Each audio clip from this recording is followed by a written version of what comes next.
It is peak season for deer versus car crashes in Kansas, and the Highway Patrol is warning all drivers to be aware.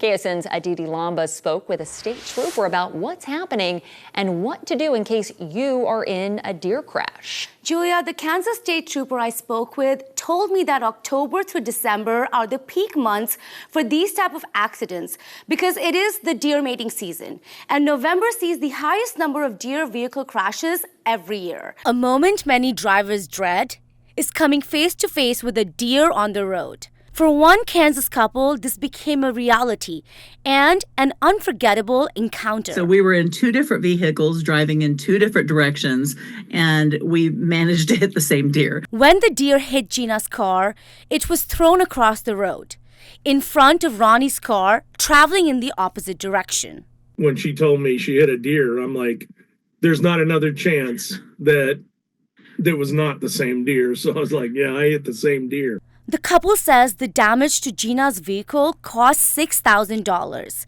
Ronnie's car was equipped with a push bar and took a lighter hit. I think a deer was running pretty hard when it hit the side of her car, that front left fender, because you can see in the pictures, it damaged it pretty bad. It was just at the point where the sun had gone down. The Kansas Highway Patrol says these type of crashes common during deer breeding season. It's considered always safer to strike the animal than to try to avoid it. We don't have a lot of injury or fatality crashes involving deer a year, but most of the ones that we do, injury-wise, is because someone took an avoidance maneuver and lost control of their car. For Gina and Ronnie, they're just grateful for being alive, with this reminder to stay vigilant. It's amazing how much damage a hit like that can do, and ours was minimal compared to a lot of hits. Troopers say drivers need to be extra cautious during dawn and dusk, as that's when the deer are most active. And over the next week, they may see anywhere from 70 to 85 crashes per day. He said the numbers start to decline as we move closer to December. So I asked him, what should someone do if they hit a deer? I would brake.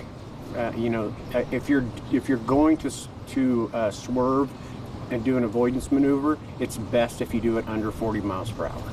So you don't want to do it at high speed. Pull off the road, hazards on, put their flashers on, and make sure that they're safe. Stay in their vehicle, give us a call or call 911. He also said it's often better to strike the deer than swerve, as you can end up rolling your car or end up in the opposite direction of traffic. He also said wearing seatbelt is always important, especially during this peak crash time. He also said the next uptick of deer crashes will happen starting May of next year. Here for you, Aditi Lamba, KSN News 3.